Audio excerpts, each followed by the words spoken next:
MP board के सभी विद्यार्थी, लो जी आपका 13 सितंबर का एकदम ओरिजिनल पेपर देख लीजिए। 2 पेपर मेरे पास मौजूद है, इन दोनों पेपर में ही आपका रियल पेपर मिला हुआ है। ठीक है, अब यहाँ पर खुल के मैं नहीं बता सकता। ठीक है, हिंदी के पद्य साहित्य का दूसरा जो काल है वो है रीति काल। आलंबन और उद्दीपन का जो संबंध है वो है विभाव से। नेताजी का जो चश्मा पाठ की विदा है वो है कहानी। सूरदास के जो गुरु थे वो कौन थे? वल्लभाचार्य। दो शब्दों का अपने विभक्ति चिन्हों को छोड़कर आपस में मिलना कहलाता है समास। मां ने भोलानाथ के घाव पर क्या लगाया था? पीसी हुई हल्दी लगा दी थी। अब है रिक्त स्थान। रघुकुल में देवता, ब्राह्मण, ईश्वर, भक्त और पशुओं का वध नहीं किया जाता था। अभिनय तत्व की प्रधानता, ये थोड़ा सा बड़ा कर लेते ताकि आपको साफ साफ नजर भी आएगा। अभिनय तत्व की प्रधानता दृश्य काव्य में होती है। बाल गोविंद भगत की जो मौत थी उन्हीं के अनुरूप हुई थी। वो जैसा चाह रहे थे उसी के अनुरूप उनकी मौत हुई थी। ठीक है, अब इसके बाद में है आपका आगे चौराहा में आपका द्विगु समास होता है। गंतोक से 139 किलोमीटर की दूरी पर युमगांथ था। ठीक है, इसके बाद में यहां से अगला है आत्मकथ्य जो है वो जयशंकर प्रसाद के द्वारा रचित थी। तीन वर्णों का जो मेल है वो आपका कहलाता है गण। और एकमात्र जो सहारा किसके लिए मुहावरा है? ये अंधे की लाठी, यानी अंधे की लाठी का जो आपका उत्तर होता है वो क्या है? एकमात्र सहारा। अलंकार को आभूषण बताया गया, यानी कि हम कहते हैं ना काव्य की जो आभूषण होते हैं, ठीक है, शोभा बढ़ाने वाला तत्व जो है उसे कहते हैं अलंकार। तो शोभा कौन बढ़ाता है? आभूषण से तुलना करिए। कैप्टन चश्मे वाला, कैप्टन चश्मे वाला का आपका आ जाएगा प्रतिमा पर चश्मा। साना साना हाथ जोड़ी, इसका करने वाला है यात्रा वृत्तांत। भोलानाथ अपने पिताजी को क्या कहकर बुलाते थे? तारकेश्वर नाथ। बरखा के बाद होते ही बाग में क्या नजर आए? बहुत सारे बिच्छू। शब्द की प्रथम शक्ति को क्या कहा जाता है?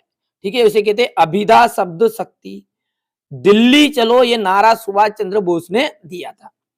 किस काव्य में पूर्वापर संबंध नहीं होता है? तो मुक्तक काव्य में। क्षितिज भाग 2 में संग्रहित सूर के पद कहां से लिए गए हैं? सूर सागर के भ्रमर गीत से। परशुराम के फरसे को देखकर लक्ष्मण भयभीत हो गए, बिल्कुल असत्य बात है, गलत बात है। रामचरितमानस महाकाव्य है, सत्य है। रस के 7 अंग है, असत्य बात है। यदि गद्य कव्यों की कसौटी है तो निबंध गद्य की कसौटी है, बिल्कुल सत्य है। क्रिया के वर्तमान काल में काम होने का पता चलता है, असत्य है। गंगा टोक मेहनत कश बादशाहों का शहर है, बिल्कुल आपकी ये राइट बात है। पद्य साहित्य से आप क्या समझते हैं? लिखिए। छायावाद की 2 विशेषताएं लिखिए। जय शंकर प्रसाद की 2 काव्यगत विशेषताएं, जल्दी जल्दी आप याद कर लेना। बाकी जो आपके बड़े बड़े क्वेश्चन है 3-3 4 नंबर को, उनका सोल्व मैं अभी आपको आगे वीडियो में करा रहा हूं। गोपियों के अनुसार राजा का धर्म क्या होना चाहिए? यहां से देखिए क्वेश्चन नंबर ये 9 है आपका। यहां से क्वेश्चन नंबर 10, ठीक है। 11 है अलंकार किसे कहते हैं? चौपाई छंद का उदाहरण देना है। गद्य किसे कहते हैं? नाटक और एकांकी में 2 अंतर बताना है। राम वृक्ष बेनीपुरी की 2 रचनाएं बतानी है, यहां से देख लीजिए। भगत की पुत्र वधु अकेला उसे क्यों नहीं छोड़ना चाहती थी? शब्द शक्ति किसे कहते हैं? भोलानाथ अपने साथियों को देखकर सिसकना क्यों भूल जाता है? यहां से आपका ये क्वेश्चन नंबर 18 है, ठीक है। इसके बाद में आपका है यहां से ये क्वेश्चन नंबर 18 जो है, यहां से अपन पहले तो उसका सोल्व थोड़ा समझते हैं। यहां से देखिए, ऊधो तुम हो अति बड़ भागी, ठीक है। यहाँ पद्यांश गद्यांश पद्यांश है, तो यहाँ पर जो गोपियां है ना, वो गोपियां कह रही है किससे? उद्धव से। उद्धव जी जब योग का संदेश लेकर आए थे ना श्री कृष्ण का, जब की बात है, तो उद्धव तुम तो बड़े ही भाग्यशाली हो, ठीक है। क्या कह रही गोपियां? उद्धव तुम तो बड़े ही भाग्यशाली हो, अपरस रहत सने तगाते नाहिन मन अनुरागी, ठीक है। यानी कि तुम तो श्री कृष्ण के साथ उसी तरह प्रेम के बंधन में इससे नहीं लिपटे जिस तरह जो कमल की पत्ती होती है वो कमल की पत्ते पानी में रेंगते तो हैं लेकिन फिर भी वो पानी से अछूते रह जाते हैं। ठीक उसी प्रकार तुम तो श्री कृष्ण के प्रेम से अधूरे रह गए हो। क्या कह रही गोपियां कि तुम तो श्री कृष्ण के पास रहते हुए भी उसके प्रेम से वंचित रह गए हो।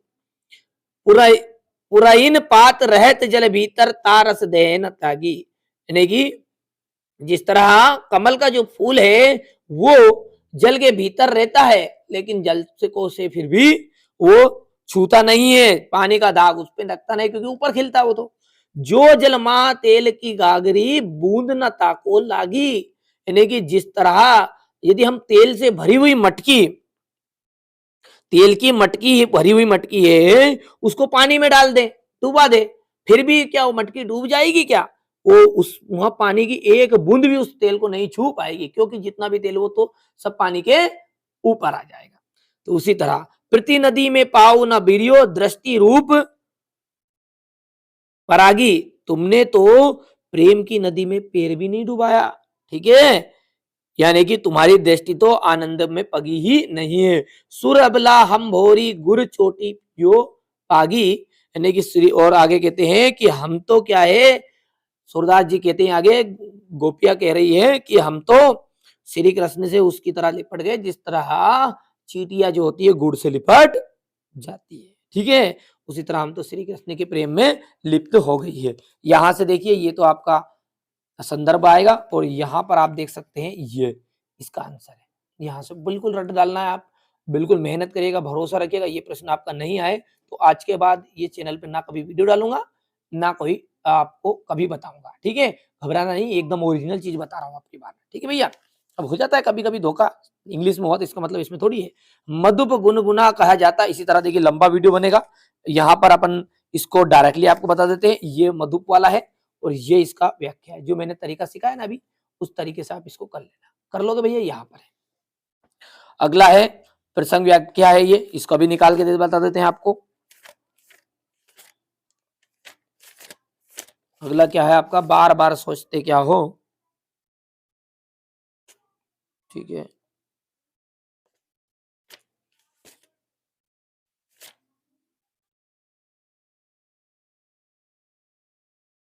तो देखिए यहाँ पर ये बाल गोविंद भगत वाला है, तो इसको आप मैंने जो बताया ना अभी उसी तरीके से आप इसको कर लेना, ठीक है।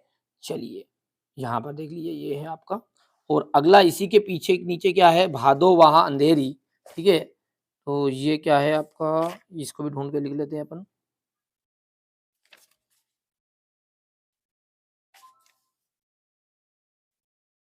चलिए तो ये कोई बात नहीं, इसका ऊपर वाला बता दिया मैंने। दो मित्रों के बीच में परीक्षा का संवाद आपको बताना है, दो मित्र हैं और वो संवाद कर रहे हैं, ठीक है, तो संवाद लेखन है आपका किसके बीच में है, दो मित्रों के बीच में है, ठीक है, तो यहाँ पर अपन देख लेते हैं, इसका भी आंसर आपको बता देते हैं।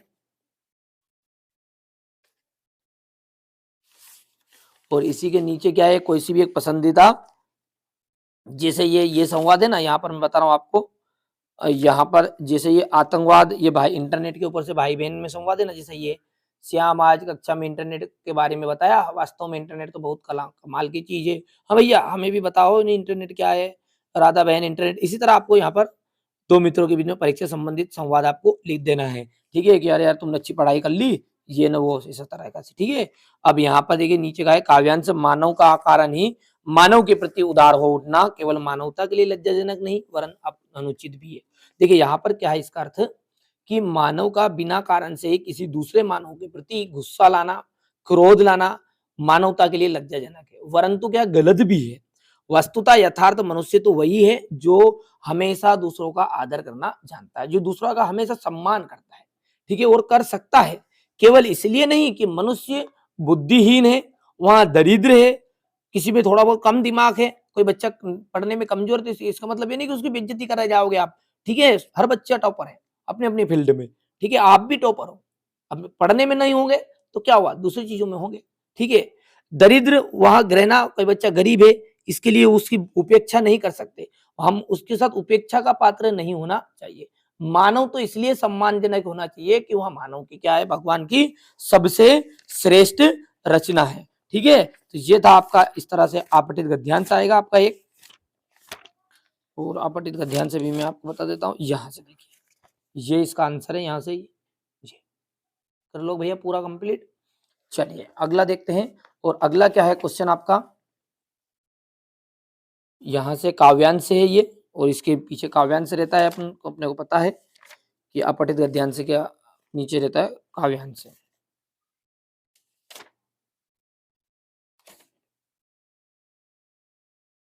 कौन सा है, गगन, गगन है ना।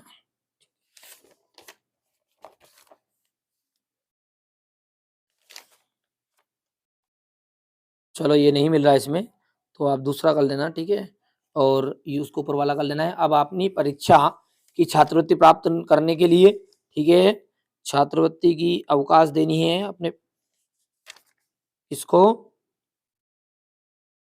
छात्रवृत्ति प्राप्त नहीं हुई इस बारे में प्राचार्य को आवेदन पत्र लिखिए, ठीक है।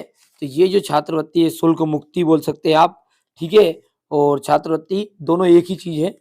तो आप छात्रवृत्ति की कर लेना कंप्लीट। परीक्षा की तैयारी जानते हुए अपनी माता जी को एक पत्र लिखना है, और यहाँ पर आप कोई सा भी एक पत्र लिख सकते हैं, और यहाँ पर अंत में निबंध प्रेरक रूपरेखा लिखनी है। तो ये मैंने आपको क्लास 10th का हिंदी का जितना मेरे को सॉल्यूशन मिला जल्दी जल्दी, ठीक है, समय कम है इसलिए थोड़ा सा कम सॉल्यूशन दे पाया, कोई दिक्कत नहीं। अगले वीडियो की संस्कृत की बिल्कुल अच्छे से तैयारी कराऊंगा, पहले से ही मैं अच्छे से पूरा कंप्लीट कर लूंगा सॉल्यूशन, ठीक है। आप सब जानते हैं कि जो रियल पेपर है वो सामने नहीं बता सकते, इसलिए दो तरह के पेपर में आपका रियल पेपर है, ठीक है। अब जो बच्चा समझदार है वो समझ गया होगा इशारों में ही, ठीक है। अब आगे आपकी मर्जी, आप देखो या ना देखो, तो इसलिए वो सेट ये नहीं देखा है तो डिस्क्रिप्शन में लिंक दे दूंगा। आप कहोगे ना तो दोनों पेपरों का एक साथ में पेपर बना दूंगा, ताकि आपको कोई दिक्कत ना हो। चलिए तो मिलते हैं अगले वीडियो में।